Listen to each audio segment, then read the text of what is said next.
Good day, YouTube. I'm here with my friend Nick. What's going on, YouTube? Nick is security forces in the Air Force.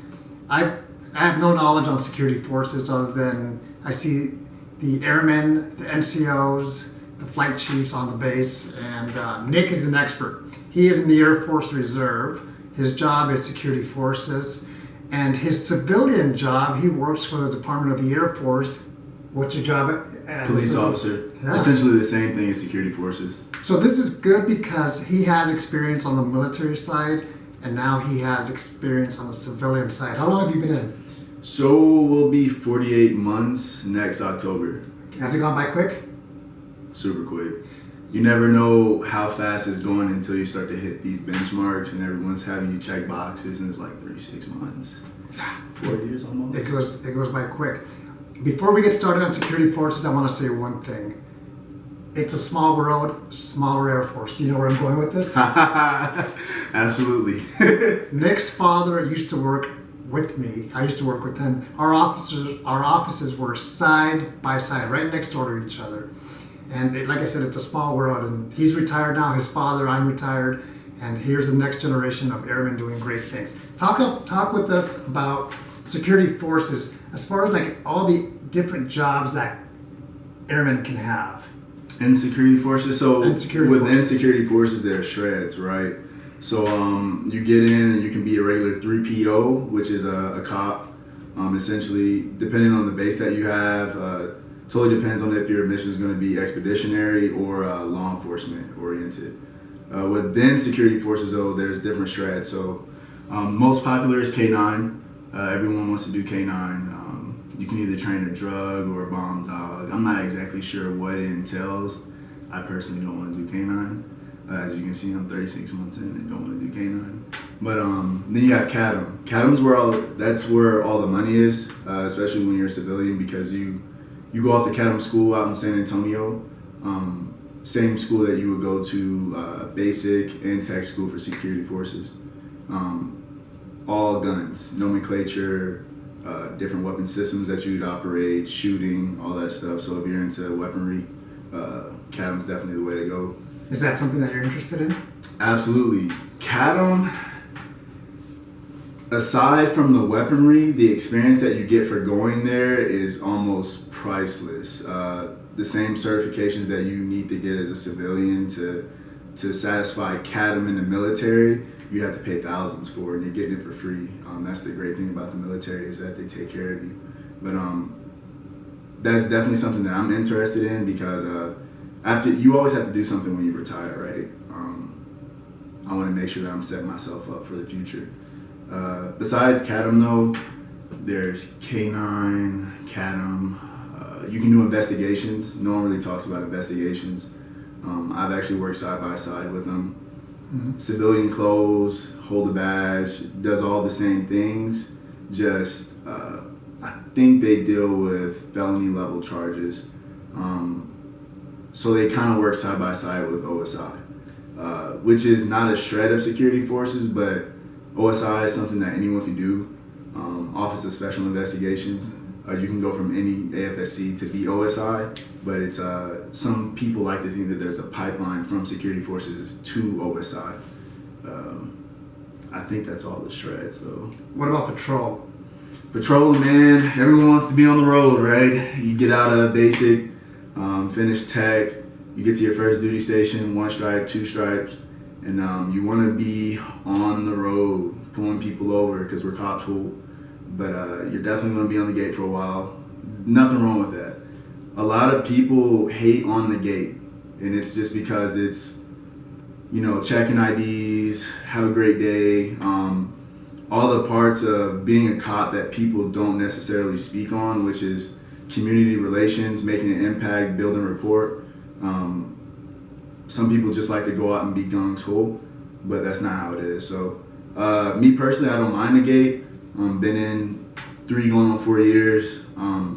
Love the gate. Anytime I can get to speak to someone, anytime I can get to mitigate the chance that something egregious might happen on the base, something might happen to a PO, whatever resource on the base, or even someone's having a bad day and you get to talk to them.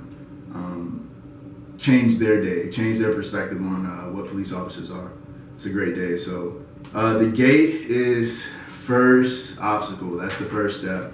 After the gate, once you start to show your leadership that you have great work ethic and they can trust you in the GOV, doing all the things that you need to do on the installation to make sure that you're protecting your resources, your people, and ultimately, like, you know what you're doing, you'll start to get on the road more.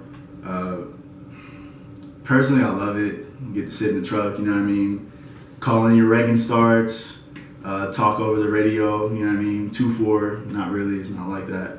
But you get a lot of great experience on the road. I like it a lot. Good, thank you. Last question I have is, tell us the difference between being in uniform, security forces, and being in the civilian uniform. He still wears a civilian uniform, security forces. Do you see any differences?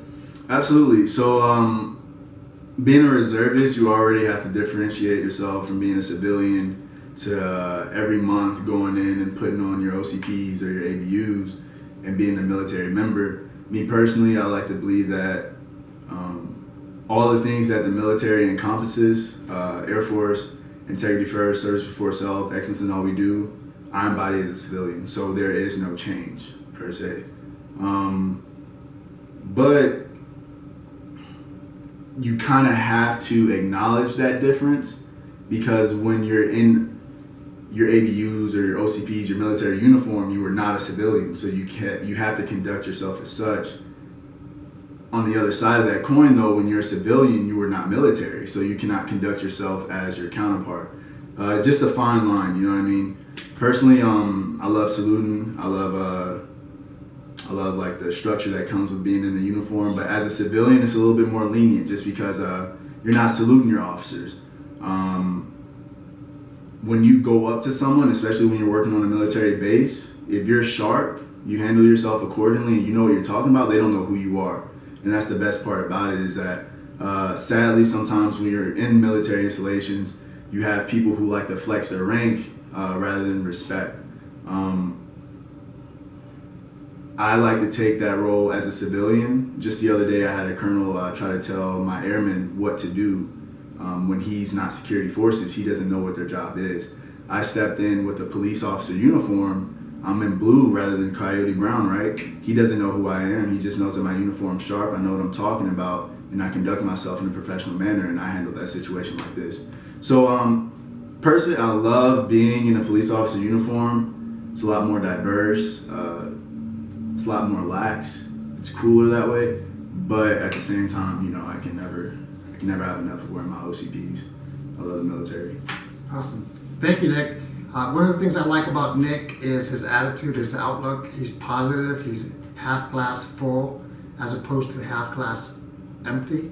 That's going to take him far. Nick is doing good things on the reserve side in the uniform. He's doing good things on the civilian side for the Air Force in uniform as well.